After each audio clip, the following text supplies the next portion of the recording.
घेतलेला. पण मग आता रोड चांगला होऊ राहिला, चांगलं वाटू राहिलं आम्हाला. पण मग बंद काऊन पाडला? मग मशीनवाले म्हणे की मशीन जुनं झालं, विकायचं आहे, दुसरं येणार आहे. मग आम्हाला वाटलं येईन दुसरं, पण मग आता महिना झाला तरी आलंच नाही. मग आम्हाला नुसतं रोड पाहिजे, समजा मशीनी आल्या पाहिजे. पोरायची शाळाला बी गाडी इथं येऊ राहिली मंदिरापाशी आपल्या. हा, पेशंट असलं तर इथं गाडी येईन ना, पहिली येत नव्हत्या ना, त्याच्यासाठीच रस्ता लागतो. पोरा शाळासाठी हे दुखलं हे चालू करा. तर ते साहेब म्हणे बुवा की 2 दिवसात किंवा उद्या परवा काम चालू करतो. त्याला म्हणलं झालं तर आहे 2-3 दिवसामध्ये काम, नाही तर आम्ही परत उपोषण करणार आहे या रस्त्यासाठी. आणि शेवटपर्यंत रोडचं काम करूनच घेणार आहे आम्ही, तोपर्यंत मांग हटणार नाही. ते पण विचारलं ना आम्ही साहेब लोकांना की बा तुम्हाला अडवलं का कोणी? अडवलं असेल तर ते सांगा तुम्ही. अडवलं तर त्याच्यासाठी बी काही कायदे आहे ना, अडवणाऱ्यासाठी आहे की काहीतरी आहे, तुम्ही सांगा आम्हाला. ते म्हणते नाही, कोणा अडवला नाही, काही नाही. सुरुवात केली आणि नंतर थोडा रस्ता केला आणि परत बंद पडला. पण मग आता रस्ता सगळं पूर्ण व्हायला पाहिजे असं आमचं म्हणणं आहे. सगळं पूर्ण आहे शेतकऱ्याचं. केली नाही तर तुमची भूमिका काय राहील गावकऱ्यांची? नाही, आमचा मग त्यांना उपोषणाचा इशारा. नक्कीच. सध्या आपण जालन्यातील सिरसगाव, वाघरोळ आणि रदाळा या गावाच्या शिवारामध्ये आहे आणि या शिवारामध्ये काही गावकरी आहेत आणि या ठिकाणी ते एका रस्त्या संदर्भात प्रतिक्रिया देणार आहे. हा रस्ता अगोदर एक शेत रस्ता होता, मात्र या रस्त्यासाठी माजी केंद्रीय मंत्री रावसाहेब पाटील दानवे यांनी शेगाव ते पैठण असा या रस्त्याचं नोंदणी करून या रस्त्याला मंजुरी दिली.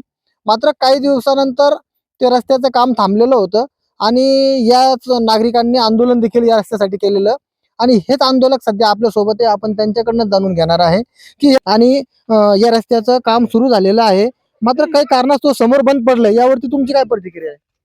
आम्हाला पहिल्यांदा रस्ता खूप बेकार होता, गारावत होता गुडघे इथला. पण मग आता रोड चांगला होऊ राहिला, चांगलं वाटू राहिलं आम्हाला. पण मग बंद काऊन पाडला? मग मशीनीवाले म्हणे की मशीन जुनं झालं, विकायचं आहे, दुसरं येणार आहे. मग आम्हाला वाटलं येईन दुसरं, पण मग आता महिना झाला तरी आलंच नाही. मग आम्हाला नुसतं रोड पाहिजे, समजा मशीनी आल्या पाहिजे. तुम्ही देखील या रस्त्यावरतीच तुमच्या शेतामध्ये राहता. अगोदर रस्त्याची कशी परिस्थिती होती आणि रस्त्याचं काम झाल्यामुळं थोडंफार सुखकर झालंय का? झालंच ना. कशी चूक परिस्थिती झाली. पोरायची शाळाला बी गाडी इथं येऊ राहिली मंदिरापाशी आपल्या. हा, पेशंट असलं तर इथं गाडी येईन ना, पहिली येत नव्हत्या ना, त्याच्यासाठीच रस्ता लागतो. पोरा शाळासाठी हे दुखलं खुपलं रातचं तर त्यासाठी. दुसरं काही नाही, आम्हाला रस्ता लागतो फक्त. सध्या तो रस्ता काही ठिकाणी बंद आहे, त्यावरती काय सांगसाल? बंद पडला चली झाला पाहिजे असं सांग नाही आमचं, दुसरं काहीच नाही. हा, चली झालं पाहिजे. म्हणजे आता हे काम बंदच पाडलं जाय ना, चालू करायला पाहिजे ना हे काम.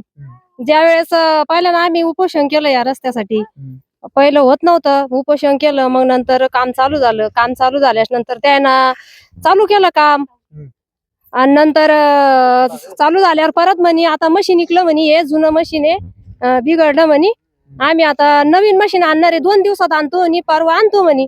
मग आता आपण बी थोडाफार भरोसा ठेवायलाच पाहिजे त्याच्यावर की बा एवढं काम केलं त्यानं, आता हे करतील पुढं. पण मग 2 दिवस म्हणता म्हणता 8 दिवस झाले, आता 1 महिना झाला मशीन जाऊन, अजून काही मशीन आलं नाही. आणि त्यानं मध्येच काम सोडून दिलं. फोन केला तर म्हणते येऊ येऊ, अजून काही येत नाही. तर मग आम्ही आज निवेदन दिलं, ती केली की बा आमचं काम बंद पडलेलं आहे, हे चालू करा. तर ते साहेब म्हणे बा की 2 दिवसात किंवा उद्या परवा काम चालू करतो. त्याला म्हणलं झालं तर आहे 2-3 दिवसामध्ये काम, नाही तर आम्ही परत उपोषण करणार आहे या रस्त्यासाठी. आणि शेवटपर्यंत रोडचं काम करूनच घेणार आहे आम्ही, तोपर्यंत मांग हटणार नाही. गावामध्ये गावाच्या जवळपास मला वाटतं आणखी 1.5 किलोमीटर रस्त्याचं काम खडीगिडी टाकलेली आहे, मात्र अजून देखील ते बंद अवस्थेत असल्याचं सांगितलं जातं. तर याला काही कारण आहे का किंवा कोणी शेतकऱ्यांना अडवलं असं असं वाटतंय का? ते पण विचारलं ना आम्ही साहेब लोकांना की बा तुम्हाला अडवलं का कोणी? अडवलं असेल तर ते सांगा तुम्ही. अडवलं तर त्याच्यासाठी बी काही कायदे आहे ना, अडवणाऱ्यासाठी आहे की काहीतरी आहे, तुम्ही सांगा आम्हाला. ते म्हणते नाही, कोणा अडवला नाही, काही नाही. मग म्हणलं तुम्हाला काय अडचण आहे रस्त्याचं काम करायला, तुम्ही करायला पाहिजे. तर म्हणे करू म्हणे. आता त्यानं आता 2-3 दिवस सांगितले की आम्ही येऊ, काम करू, आणि कोणी अडवलं बी तरी आम्ही तुम्हाला काम करून देऊ म्हणे. त्यानं अशी इतके आश्वासन दिलेलं आहे आम्हाला. बरं, तरी पण तुम्ही जे कालावधी दिला त्या काळात कधी संबंधित विभागानं कामाला सुरुवात केली नाही किंवा कंपनीनं काम चालू केलं नाही, तर मग काय पवित्रा राहील तुमचं? परत मग आम्ही उपोषणच करणार आहे रस्त्यासाठी. उपोषण पहिला उपोषणचं करूनच चालू केला, आता बंद पडलेला परत उपोषण करूनच आम्ही रस्ता चालू करणार आहे. काय सांगसाल, तुम्ही देखील या आंदोलनामध्ये सक्रिय होता, रस्त्याची कशी परिस्थिती होती आणि आज तुम्ही देखील या ठिकाणी प्रतिक्रिया देत आहे. काय वाटतं, सध्या रस्ता झालाय मात्र काही ठिकाणी रस्त्याचं काम बंद पडले आता ते दिसतंय, तर संबंधित कंपनी जी आहे तर ते काम करणार असल्याचं देखील सांगतात. काय वाटतं? पहिली लय हे परिस्थिती होती आमची, आम्हाला वाटलं काम चाली करा, आम्ही उपोषणला बसलो, काम चाली केलं त्यानं, आम्हाला वाटलं आता चाली राहील. 2 दिवसानं ते म्हणे आम्ही येऊ डबल, म्हणलं येतील, तर ते नेलं. 1 महिना झाले काम बंद पडलं. हे मुलं शाळेत जातात, मुलाला बिन हे होतं, तिथं खडी पांगून ठेवली तिथं. नक्कीच या ठिकाणी हे जे गावकरी आहेत आणि या ठिकाणी जर पाहिलं तर मला सांगा, तुम्ही या रस्त्यासाठी या गावामध्ये आंदोलन केलेलं आहे, रस्ता खराब होता मात्र आता चालू झालाय, काय वाटतंय? रस्ता पहिला लय खराब होता, ते आता त्याने काम मधीच ठेवलं, अर्धा रस्ता केला आणि अर्धा रस्ता सोडून ते काम बंद पाडलं. पण आमची असे म्हणणं आहे की बा ते त्यानं रोड आमचा पूर्ण क्लिअर करून द्यावा, बस बाकी काही नाही. आमची लहान लहान मुलं शाळेत जाते, आम्हाला लय तकलीफ आहे. आम्ही उपोषणला बसलो तेव्हा त्याने हे कामाला सुरुवात केली आणि नंतर थोडा रस्ता केला आणि परत बंद पडला. पण मग आता रस्ता सगळा पूर्ण व्हायला पाहिजे असं आमचं म्हणणं आहे, सगळं पूर्ण आहे शेतकऱ्याचं.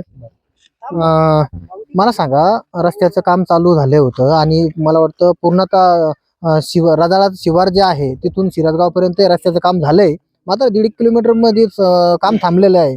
तर का बंद पडलं? कोण बंद पाडला असेल का, किंवा संबंधित कंपनीच काम करत नाही का, या संदर्भात काही चर्चा माहिती नाहीये. मात्र तुम्ही आज निवेदन दिलेलं आहे संबंधित विभागाला, तर काय त्या अधिकाऱ्यांच्या प्रतिक्रिया होत्या, काय सांगितलं त्यांनी? आम्ही आज अधिकाऱ्याला निवेदन दिलं, त्यांनी त्या निवेदनाची तात्काळ दखल घ्यावी आणि आमचा रस्ता सुरू करावा. जर या निवेदनावर संबंधित विभागानं काही कारवाई केली नाही तर तुमची भूमिका काय राहील गावकऱ्यांची? नाही, आमचा मग त्यांना उपोषणाचा इशारा. नक्कीच या ठिकाणी परत उपोषणाचा इशारा देणार असल्याचं देखील यांनी सांगितलं. दादा, काय सांगसाल, रस्त्याचं काम बंद पडलेलं आहे, तर आता परत चालू झालं नाही तर काय भूमिका राहील तुमची? संबंधित विभागाने हे काम लवकरात लवकर चालू करावे, अन्यथा आम्ही आंदोलन करायला तयार आहे. नक्कीच या ठिकाणी हे जे गावकरी आहे, याच ठिकाणी ह्या गावकऱ्यांनी या रस्त्याच्या कामाच्या सुरुवातीसाठी आंदोलन केलेलं होतं आणि याच आंदोलनाची दखल घेऊन माजी केंद्रीय मंत्री रावसाहेब पाटील दानवे तसा बदनापूरचे आमदार नारायण कुचे यांनी या रस्त्याच्या कामाला सुरुवात केलेली आहे. मला सांगा, तुम्ही आंदोलन केलेलं आहात, मात्र परत आंदोलन करण्याची वेळ येईल का असं वाटतं का तुम्हाला? असं आता त्यांना आणू देऊ नये वेळ, पण सांगता येत नाही. आणली तर आम्ही उपोषण करायला तयार आहे. आणि जिथं जो रोड त्यांना बाकी ठेवला तिथल्या पण शेतकऱ्याचं असं म्हणणं आहे की बा रोड झाला पाहिजे, कारण की त्याला मांग रोड असा व्यवस्थित दिसू राहिला ना, आणि त्याच्या वावरापाशी रोड व्यवस्थित नाही, घरापाशी खडे झाले सगळे, लेकराला त्या रोडनं चालता येत नाही, गाड्या व्यवस्थित आणता येत नाही त्या खडीमुळं. त्यांचं पण म्हणणं आहे की बा रोड का बंद पडला, चालू व्हायला पाहिजे, तुमच्या तिकडे झाला रोड. गावकऱ्यांची चर्चा आहे की गावकऱ्यांचं म्हणणं आहे की काही शेतकऱ्यांनी त्या रस्त्याचं काम थांबवलंय, असं असेल का बरं? त्या शेतकऱ्याला बोलून पाहिलं आम्ही, शेतकरी म्हणता नाही आम्ही थांबवलं नाहीये काम, तेच माग फिरून गेले, मग आम्ही काय करणार त्याला? ते यांच्याकडेच बोट दाखवताय ना, जेव्हा जो शेतकरी अडवल तेव्हा दिसल कोणता शेतकरी अडवतो, तेव्हा म्हणता जाईल की या शेतकऱ्यानं अडवलं. असं आज कोणाच अडवला रोड असं काही दिसत नाहीये.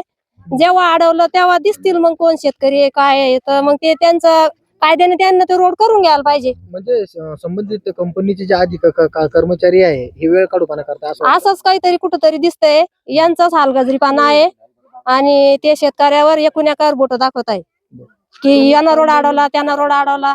आम्हाला असं वाटतं की कोणत्या शेतकरी जिथं अडवला तिथं तुम्ही बंद ठेवा ना काम, त्या शेतकऱ्याला दिसू द्या ना, कारण की कोणता शेतकरी अडू शकत नाही. प्रत्येकाला वाटतं की माझी जमीन आज रोडवर आली, गाड्यात जाणं येणं होतं, आज डांबर रोड झाला की कोणता पण शेतकरी खुश आहे ना रोड मुळे. आणि ते शेतकऱ्याचे नाव सांगते की अडवतो ते अडवतो, कोणीच अडू शकत नाही. आणि ज्या दिवशी अडवलं त्या दिवशी दिसल ना कोण शेतकरी, तर ते काहीतरी त्याला असल ना काही कायदा ते असल ना, त्या हिशोबाने त्यांना रोड करून द्यायला पाहिजे. नक्कीच आपण जर पाहिलं तर या ठिकाणी कुठल्याही शेतकऱ्यांनी या रस्त्यामध्ये अडथळा निर्माण केला नसल्याचं देखील या शेतकऱ्यांनी सांगितलंय. जर अडवला असेल तर संबंधित कंपनीनं किंवा विभागानं योग्य ती कारवाई करावी अशी देखील या आंदोलकांनी यावेळी सांगितलंय. कडे तात्काळ लक्ष देऊन या रस्त्याचं रखडलेलं काम तात्काळ सुरू करावं याकरिता यात आंदोलक महिलांनी आणि या गावातील काही नागरिकांनी सार्वजनिक बांधकाम विभाग भोकरदन या ठिकाणी निवेदन देखील दिलेलं आहे. त्या निवेदनाची दखल घेऊन 2 दिवसामध्ये रस्ता सुरू झाला नाही तर परत आंदोलनात इशारा देखील या नागरिकांनी यावेळी दिलाय. सोनाजी जोगदंडे, story.com, जालना.